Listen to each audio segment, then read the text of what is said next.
Saya melihat kasus Ferdy Sambo ini tidak tertarik melihat dramanya. Soalnya isunya itu sudah melebar kemana-mana. Persis sinetron yang berseri-seri dan gak akan habis sebelum ratingnya jeblok.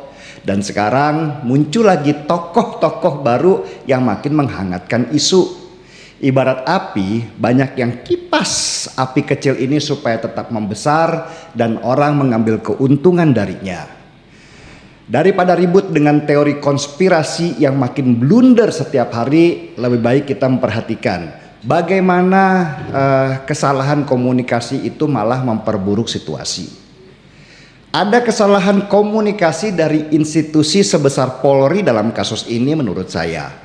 Kesalahan pertama adalah membungkus bangkai dengan kertas koran. Sejak awal kasus ini, terlepas dari benar atau salahnya ya, sudah salah di dalam pengolahannya.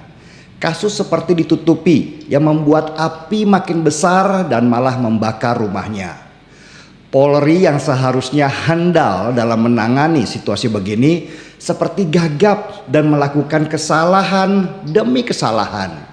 Kesalahan satu ditutupi oleh kesalahan lainnya sehingga membuat orang yang awalnya nggak peduli akhirnya melihat dan terlibat di dalam isu ini.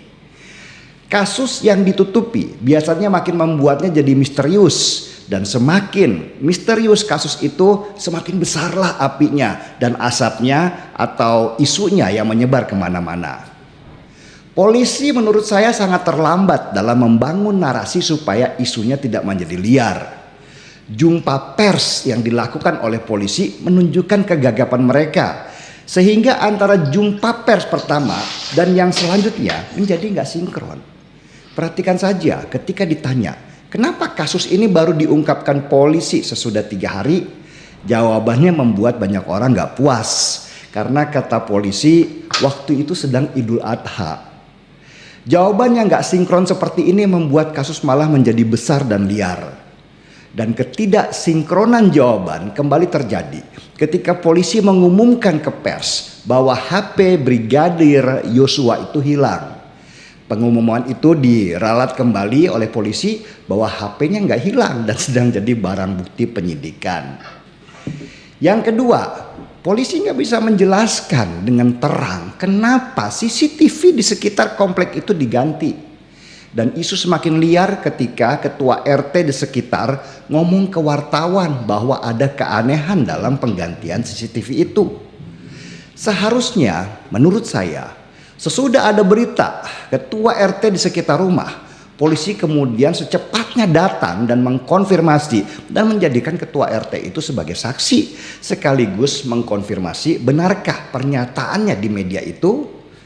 Nah, yang ketiga, ada usaha untuk mengintimidasi pers. 2 orang jurnalis mengaku diintimidasi oleh polisi ketika mereka meliput di sana. Dan ini blunder yang fatal.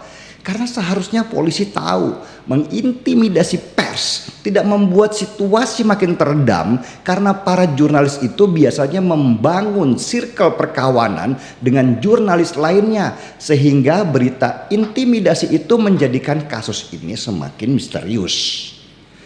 Ada banyak lagi kesalahan polisi dalam menyelesaikan kasus ini. Tetapi langkah Kapolri untuk segera menonaktifkan Ferdy Sambo itu sudah langkah yang sangat tepat meskipun agak sedikit terlambat. Dengan nonaktifnya Ferdy Sambo bisa sedikit meredam simpang siur yang beredar bahwa ada orang kuat di belakangnya yang tidak ingin kasus ini terbongkar. Dan dalam situasi seperti ini, diam adalah emas. Lebih baik bekerja daripada mengeluarkan statement yang membuatnya jadi makin liar kemana-mana. Apapun statement yang keluar dari polisi untuk sementara ini tidak akan yang banyak dipercaya.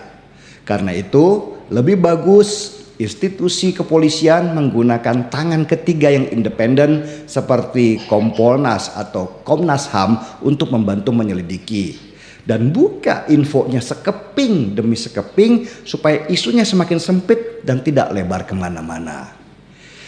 Kasus Ferdy Sambo ini di lingkungan masyarakat pecinta sinetron dan skandal memang menarik untuk dibahas karena dirasa misterius dan penuh konspirasi. Dan masyarakat nggak salah sih sepenuhnya, karena tidak ada asap tanpa ada api. Proses penyidikan di awal yang penuh kesalahanlah yang membuat api semakin membesar dan menjadi bahan pembicaraan. Tipikal masyarakat kita, mereka selalu mencari informasi yang liar demi memuaskan imajinasi mereka. Dan di era media sosial, teori-teori itu menjadi makin enak digorengnya, apalagi dibumbui berita A1 atau ini orang dalam yang cerita. Padahal belum tentu itu A1 dan orang dalam yang cerita. Bisa jadi itu imajinasi si pencerita itu sendiri. Apapun itu, ini ujian buat Polri. Di era ini, kepolisian Republik Indonesia harus sadar tidak bisa menutup-nutupi sesuatu tanpa logika yang berbicara. Polri harus semakin profesional dalam tugasnya. Karena ternyata di era media sosial, tugas polisi semakin bertambah. Bukan saja profesional dalam melakukan penyelidikan, tetapi bagaimana mengkomunikasikan sesuatu dengan benar suatu kasus kepada masyarakat awam yang suka sekali bergosip. Saya masih tetap percaya Polri sebagai institusi dan semoga kepolisian kita bisa melewati badai besar ini. Salam seruput kopi.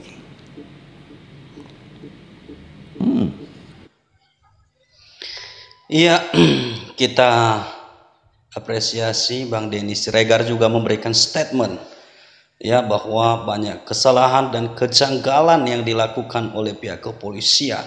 Mulai dari awal penyelidikan kasus ini, keterlambatan dalam memberikan keterangan pers dan juga ya dari keterangan awal, keterangan kedua dan seterusnya itu tidak sinkron. Nah, inilah yang membuat masyarakat menjadi tidak percaya terhadap polisi, ya juga kuasa hukum, keluarga Brigadir C tidak percaya terkait seluruh hasil upaya polisi dalam melakukan penyelidikan. Kenapa? Karena ini ada upaya untuk menutup-nutupi kasus ini. Makanya ya kuasa hukum dari pihak keluarga Brigadir C, Kamarudin Simanjuntak dan tim tidak percaya, bahkan akan mengajukan ya autopsi ulang. Ya, karena tidak percaya dengan hasil autopsi yang sudah dilakukan. Nah, Bang Denny Siregar sendiri ya lewat channel 2045 TV ya memberikan statement yang menurut saya itu narasi yang dibuat adalah sangat-sangat benar. Ya, itu adalah yang ada di benak masyarakat, berharap bahwa pihak kepolisian memberikan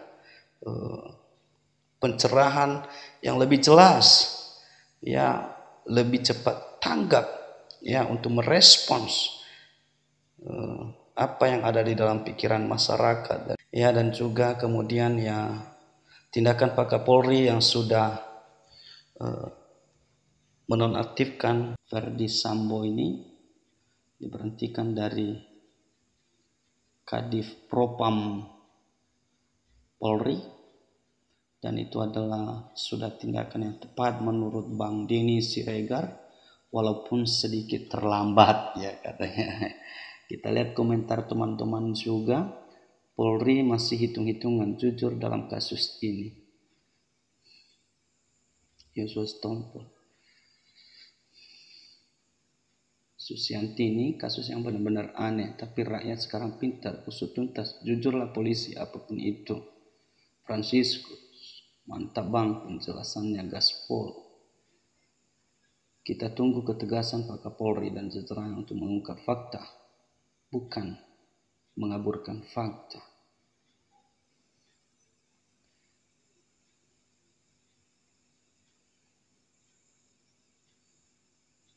Ada Dedik Purwanto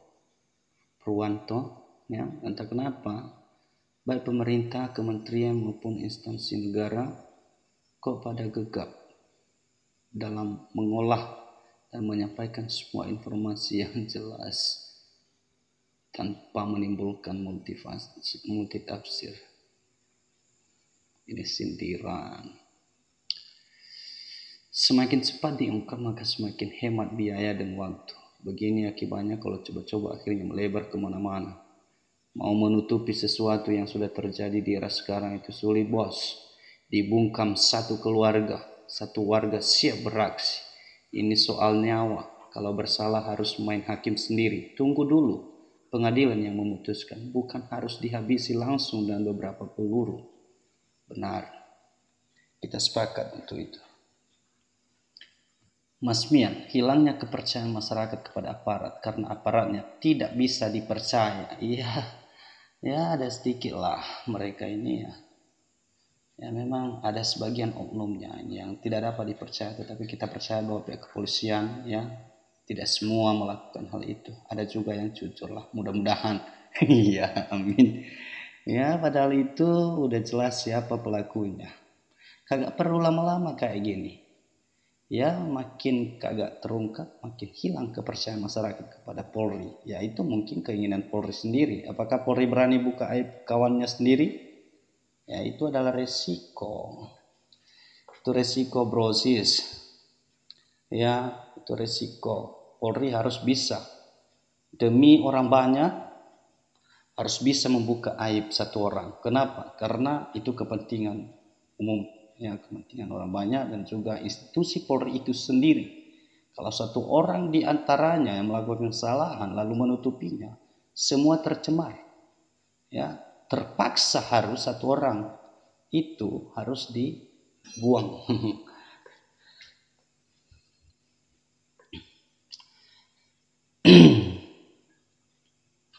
Ada RSB Mahyudi. Kalau saya sama dengan Bang Deis, masih percaya dengan Polri sebagai institusi, tapi tidak sebagai manajemen kelembagaan. Wow, mudah-mudahan ya kepercayaan tidak hilang ya. Ada Doni, 90% polisi itu becat.